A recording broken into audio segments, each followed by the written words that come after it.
আমার কি হলো, পাগল পাগল লাগে, হাওয়া এসে জানিয়ে দিল এমন তো হয়নি আগে।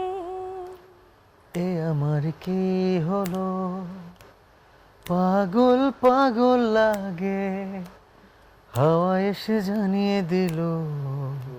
তেলটা যখন কম গরম হয় তখন আগেই ডিমটা দিয়ে দিই যাতে ছিটাটা না লাগে, তারপরে অটো গরম হওয়ার পর যা হয় ওটাই আর কি। খুব ভালো রান্না করে। সিরিয়াসলি তুমি খেয়েছো ওর হাতে রান্না?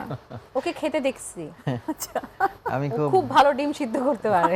অনেক মানে জোশ এবং ডিম পোস্ট বলো করতে পারি। বলো পোস্ট কত করতে পারিস? হ্যাঁ। এটা তো জানতাম ডিম না। কতক্ষণ পোস্টটা সিদ্ধ করতে করতে পারি হয়? যে মানে একটু তেলটা যখন কম গরম হয় তখন আগেই ডিমটা দিয়ে দিই যাতে ছিটাটা না লাগে, তারপরে অটো গরম হওয়ার পর যা হয় ওটাই আর কি।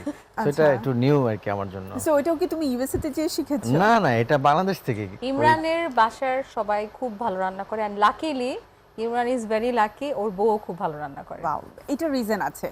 ইমরান জি বেল্টের মানে আমাদের শরীয়তপুরের মানুষের হাতের রান্না হ্যাঁ, ওদের অসাধারণ। বাসার রান্না তোমার রান্না তো খাই নাই, তো কেমনে বুঝবো? মোস্ট ওয়েলকাম, যে কোনো মুহূর্তে যে কোনো সময়। আচ্ছা, কনাপু সহ কনাপু বাসা চিনে, সো তুমি ইমরানকে নিয়ে হ্যাঁ, চলে হ্যাঁ, আসবা। please. এবং আমি একটু বলি, আমি বাঙালি খাবারও ভালো রান্না করি এবং থাই অ্যান্ড চাইনিজ যদি তুমি চাও, শাহি খাবারও যদি চাও সেটাও খুব ভালো পারি। বাট যেটা। বেকিংটা আমার খুব ইচ্ছা, আমি কনাপু তোমার কাছ থেকে শিখবো হ্যাঁ, কিটা বেকিং। বেকিং আমার বোনের কাছে আসবে। মানে এটা Better রিজন হবে। হচ্ছে বেকিং এর কিছু টিপস অ্যান্ড ট্রিক্স আছে, ওটা খুব পারফেক্ট হতে হয়। একদমই। ওটা আমার কখনো শেখার সুযোগ হয়নি। না সিরিয়াসলি বলো যে ডিম সিদ্ধ করতে কতক্ষণ সময় লাগে? আমি কতক্ষণ সময় নেই? 15 মিনিট। ডিম সিদ্ধ করতে 15 মিনিট।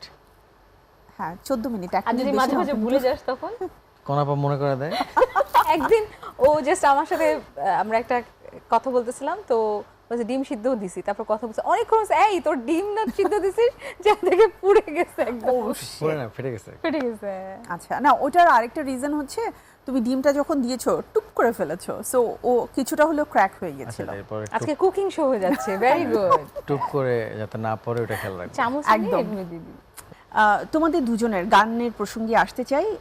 দুজনের ক্যারিয়ার, কনাপু যেটা বললে যে তোমার একটু আগে শুরু হয়েছে, ওর একটু কিছুদিন পরে শুরু হয়েছে, কিন্তু কাজ করার ক্ষেত্রে আমরা দেখেছি দুজন সবার চেয়ে মোটামুটি এগিয়ে আছো এবং একসাথে ডুয়েট গাওয়ার যে মানে কাউন্টিং করলে 100 ছুঁই গান ঠিকঠাক। সব মিলিয়ে হ্যাঁ বলা যায়। হতে পারে, আমরা ওভাবে কাউন্ট তো করি নাই কখনো, বাট অনেক কাজ হয়েছে, ও আসলে 50 কখনো plus তো হবেই। হিসাব করি না। 50+ অবশ্যই হবে, হ্যাঁ। কারণ But হ্যাঁ, ইমরানের you're right, তোর 100 কম্পোজিশনই তো প্রায় 25-30টার মতো গাওয়া হয়ে গেছে। রাইট, সো আদার্স আমরা যদি অন্যদের তো অনেক কম্পোজিশনের বেশি। গান বলি, বা আমরা অনেক নাটকের গান করছি বিভিন্ন এবারের অ্যালবামের ঈদে। প্রজেক্টে, এবারে হ্যাঁ, ঈদের এবারে তো স্পেশালি প্রায়- অনেক করেছো। অনেকগুলো করা হয়। নাটক করেছি। আর এবার ঈদে তো ধরো জিন 3 কন্যা কন্যা এসেছে এবং জংলি। জংলির যেই গানটা এসেছে Right. বন্ধু গো শোনো, ইটস আ ভেরি মানে খুবই রোমান্টিক একটা গান। গান নিয়ে কথা হচ্ছে আর গান শুনছি না, তা কি হয়? আর দুজনই আমার সাথে বসে আছে, একটু শুনি। হ্যাঁ, গাওয়া যায়, জংলির গানটাই গাইতে পারি। রাইট,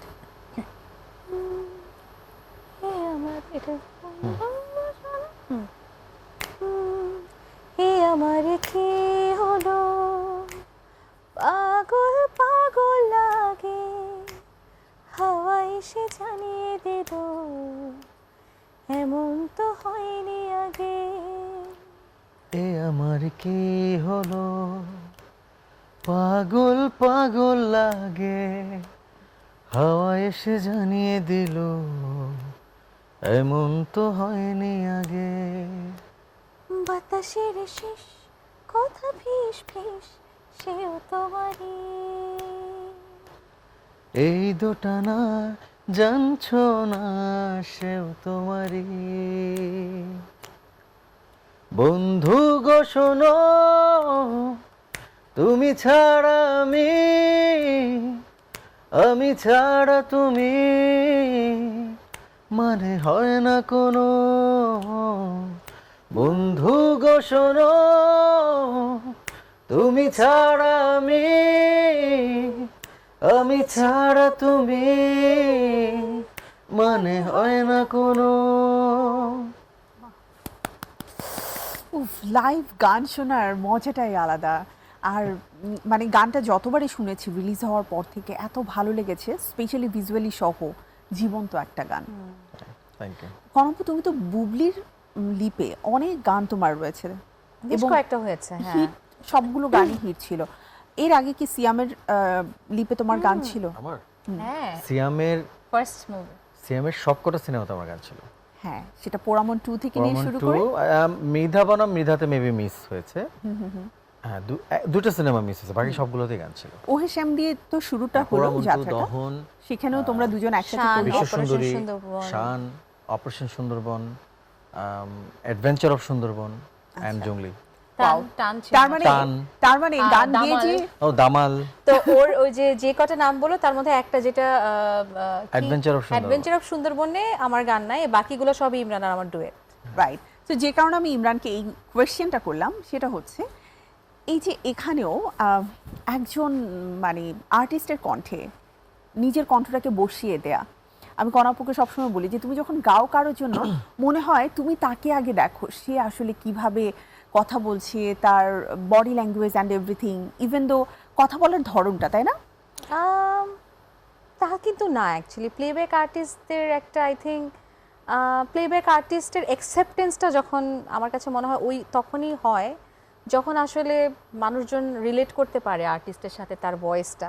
প্লেব্যাক আর্টিস্টগুলো যুগ যুগ ধরে আমাদের ইন্দ্রকিশোর দাদা বা শ্রদ্ধেয় রুনা লায়লা ম্যাম, সাবান ইয়াসমিন ম্যাম, ওনাদের গলা শুনলেই মনে হয় যে সিনেমার গান শুনছে, যে কোনো একটা Right. গান শুনলে It's ওইটা true. একটা হয়ে যায় আসলে।